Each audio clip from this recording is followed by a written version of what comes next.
जल्दीबाजी है उसके चक्कर में ये सारी चीज़ें होती हैं। अमीर बनने के 3-4 सिद्धांत बताइए कि कैसे कोई इंसान जो आज एक मिडिल क्लास या लोअर मिडिल क्लास फैमिली को बिलोंग करता है, वो क्या करे, क्या स्टेप्स ले या क्या प्रिंसिपल्स होंगे जिससे वो अमीर बन सकता है? सही तरीका क्या है? सही सिद्धांत क्या है? मैं हमेशा एक बात समझता हूँ शिशिर कि आदमी कोई भी काम जब शुरू करता है ना, तो वो पहले 2 महीने में 3 महीने में क्या कमाऊंगा उसके बारे में ना सोचे। गुड, पहली चीज़। पहले 4 महीने में मेरी इनकम क्या होगी वो उसके बारे में ना सोचे, वो बड़े टाइम स्पैन में सोचे। मैं पहले अपनी इनकम महीने 2 महीने के हिसाब से कैलकुलेट करता था। किसी ज़माने के अंदर किसी भी काम को जब शुरू करता था तो मैं सोचा था यार इस महीने कितना कमाऊंगा, अगले महीने कितना कमाऊंगा। लेकिन अब मेरा फिलॉसफी बहुत चेंज हुआ है। Good. मैं सोचता हूँ 5 साल में मुझे ये काम क्या देगा। माय गॉड, बड़ा इस विजन हो गया काम एक को मैं भाई। अगले 10 साल तक अगर करता रहूँ तो 10 साल में टोटल मेरा क्या टर्नओवर रह सकता है, क्या उसमें प्रॉफिटेबिलिटी हो सकती है। और आपका ये थॉट प्रोसेस चेंज कर देता है किसी भी काम को करने का। फिर आप शॉर्टकट में नहीं जाते, फिर आप कुछ भी करके उस महीने पैसा नहीं बनाना चाहते। तो फिर आप सोचते हैं कि नहीं यार मुझे फाउंडेशन मजबूत करनी है, सो दैट 5 साल के बाद जब रिज़ल्ट हो तो वो अलग हो। बड़ी बड़ी ऑर्गेनाइजेशन बनती ही ऐसी हैं, बड़े बड़े कंपनियाँ ऐसे ही सेट होती हैं। तो सबसे पहले तो करंट पैसा कमाने के बारे में कोई ना सोचे। अगर बड़ा बिजनेस शुरू करना है तो, बड़ा धंधा शुरू करना है तो, कि इस महीने क्या होगा। और जब वो नहीं होता तो फिर वो उल्टे सीधे काम करता है कि नहीं यार मैंने तो इस महीने का टारगेट रखा था, मेरे को तो कैसे भी करे करना है यार, मेरे तो ओवरहेड्स हैं यार, मुझे निकालना ही है ना। फिर वो गया नीचे चला गया। फिर उसको समझ ही नहीं आएगा कि उसके हाथ से खुद भी क्या क्या हो जाएगा। तो पहला तो इंस्टेंट कमाने के बारे में ना सोचे। अगर बड़ा सोचना है तो 2 साल 3 साल 5 साल के टाइम स्पेन के बारे में सोचे। फर्स्ट चीज़ तो ये। दूसरी सबसे इम्पॉर्टेंट चीज़ मैं तुमको बताता हूँ जो कि हर व्यक्ति को समझनी चाहिए, मैं अपने एक्सपीरियंस से बता रहा हूँ। अगर कोई भी लड़का, कोई भी लड़की, कोई भी बिजनेसमैन 8 घंटे काम करके करोड़पति अरबपति बनना चाहता है तो वो अपनी ज़िंदगी की बहुत बड़ी गलती कर रहा है। आप जॉब की तरफ इशारा चाहे कर, बिजनेस हो, चाहे जॉब कुछ भी हो। कुछ भी हो, पहले 8 घंटे आपको सिर्फ रोजी रोटी ही कमा के देंगे। आहा, बहुत डीप बात, क्या बात है। पहले 8 पहले घंटे 8 घंटे, हाँ। सिर्फ रोजी रोटी कमा के देंगे आपको। आप उसके बाहर नहीं जा सकते। चाहे आप बिजनेस कर रहे हो, सो डीप। चाहे आप जॉब कर रहे हो, 8 से 12 घंटे आपको लग्जरी देंगे थोड़ी सी। गुड। 8 से 12 घंटे आपको लग्जरी देंगे। लेकिन जो इंसान 12 से 16 घंटे वाले चंक पे चला जाएगा वो रूल करेगा। माय गॉड, ये बहुत बड़ा पार्ट है भाई। 3 कैटेगरी हैं लोगों की। जो पहले 8 घंटे काम करते हैं, ठीक। फिर उसमें से बहुत कम परसेंटेज है जो 8 से 12 घंटे पे जाती है, ठीक।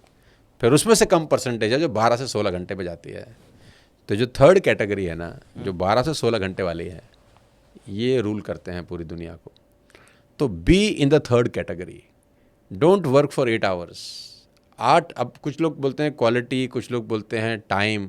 तो मैं कहता हूँ 16 घंटे विद क्वालिटी।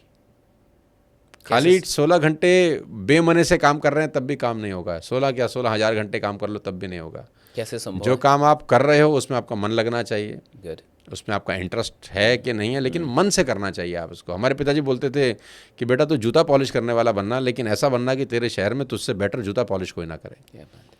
तो बाल काटने वाला बनना, लेकिन अगर अमिताभ बच्चन को बाल कटाने हो तो तेरा पता पूछ के वो तेरे घर आ जाए। कुछ भी करना, लेकिन तेरा सब्स्टिट्यूट ना हो उस काम के अंदर, उस तरीके से करना। तो आप कुछ भी करो, आपका सब्स्टिट्यूट ढूंढना मुश्किल होना चाहिए बाजार के अंदर। और वो सिर्फ प्रेम से संभव है कि हाँ, कितना, वो आप डेडिकेशन के कितना साथ करो, मन dedication, से करो कितना आपको। मन, हाँ ना। हाँ। और साथ साथ टाइम बहुत ज़रूरी है। तो जो मैंने थर्ड कैटेगरी बताई है ना, जो 12 से 16 घंटे वाली कैटेगरी है, ये लोग रूलर हैं यार। आप किसी भी बड़े आदमी को देख लो, वो 8 घंटे काम नहीं कर रहा है। नहीं कर रहा है का मतलब नहीं कर रहा है। कोई ऐसा नहीं है जो सुबह 9 बजे निकलता है घर से और 5 बजे घर आ जाता है और बच्चों के साथ खेलता है और बीवी के साथ अपना टाइम स्पेंड करता है। कोई भी नहीं मिलेगा। और जो मिलेगा वो सिर्फ ब्रेड बटर में चल रहा है। आप इतिहास उठा के देख लो, वही लोग रूल कर रहे हैं, वही लोग लग्जरी लाइफ जी रहे हैं। या तो 12 से 16 घंटे के पैच में हैं या 8 से 12 घंटे के पैच में। आप ये जब बात बोल रहे हैं तो मैं ये सोच रहा हूँ कि यहाँ कितने लोग देख रहे होंगे और वो सोच रहे होंगे कि वो 8 घंटे वाले भी लिस्ट में है या नहीं। ये तो देखो, मैं तो थोड़ा स्ट्रेट फॉरवर्ड आदमी हूँ यार। मैं जानता हूँ हर चीज़ को कि समय बहुत बड़ा रोल प्ले करता है आपकी पैसे कमाने की और सक्सेसफुल लाइफ की जर्नी में। जो लोग सिर्फ 8 घंटा काम करते हैं वो लग्जरी लाइफ कभी नहीं जिएंगे भाई। आप में टैलेंट होगा, मैं सैल्यूट करता हूँ आपके टैलेंट को, क्या बात है। लेकिन जो काम 16 घंटे में होगा वो 16 घंटे में ही होगा, जो 12 घंटे में होगा वो 12 घंटे में ही होगा। 8 घंटे की लग्जरी में मत फंसना। अगर बड़ा करना है, अगर ब्रेड बटर में करना है तब भी कोई दिक्कत नहीं है, वो लाइफ बहुत अच्छी है। ऐसा नहीं कहता कि वो लाइफ ख़राब है, वो लाइफ बहुत अच्छी है अगर आप उसमें सेटिस्फाइड हैं। एक्सेलेंट, ऐसा भी नहीं है। सेटिस्फेक्शन तो आपको कहीं भी आ सकती है। कुछ लोग तो रोल्स रॉयस में भी डिससेटिस्फाइड होंगे और कुछ लोग साइकिल में भी सेटिस्फाइड हो बहुत जाएंगे। सही अगर आप बात। साइकिल में सेटिस्फाइड हैं तो It's all heads good। Off to you, वो भी बहुत अच्छा है। लेकिन फिर साइकिल में रह के कुड़िए मत, किसी की रोल्स रॉयस देख के जलिए मत फिर। जलिए मत फिर। और अगर जलन है तो फिर 8 घंटे को 16 घंटे करिए। फिर 8 घंटे में बैठे बैठे रोल्स रॉयस वाले से गुस्सा मत करिए यार। है ना? तो फिर शिफ्ट करिए अपने आप को, फिर अपने गियर को शिफ्ट करिए। सेकंड गियर पे लगाइए गाड़ी, थर्ड गियर पे लगाइए, फोर्थ गियर पे लगाइए। कीप शिफ्टिंग योर गियर्स, क्योंकि 20 की स्पीड पे ही गाड़ी चलेगी पहले गियर में। एक्सीलेटर जितना मर्जी दबा दो, अगर आपको गाड़ी की स्पीड बढ़ानी है you must shift gears to third, second to third, to fourth, to fifth, तभी स्पीड बढ़ सकती है। कोई ऑल्टरनेट नहीं है कि आप सोचो कि मैं गियर तो बदलूँ नहीं और मेरी गाड़ी 20 से 200 की स्पीड पे पहुंच जाए। अरे किसी की नहीं पहुंच सकती, ये तो पॉसिबल नहीं है। मुझे नहीं लगता कि इससे ज़्यादा कुछ क्लियरली और इतने अच्छी तरीके से कोई बताएगा कि अमीर बनने का पूरा फंडा क्लियर हो गया सर। और मुझे तो ये लग रहा है कि जो जिनका ब्रेड बटर भी सही से नहीं चल रहा ना, वो 8 से नीचे वाले हैं। और चाहे वो स्टूडेंट हो, चाहे वो काम करने वाले लोग हों, चाहे कोई भी हो, ऐसा भी नहीं है कि सारे बिजनेसमैन 8 घंटे भी काम कर रहे हो। कई लोग ऐसे हैं जो 8 घंटे भी काम नहीं कर रहे।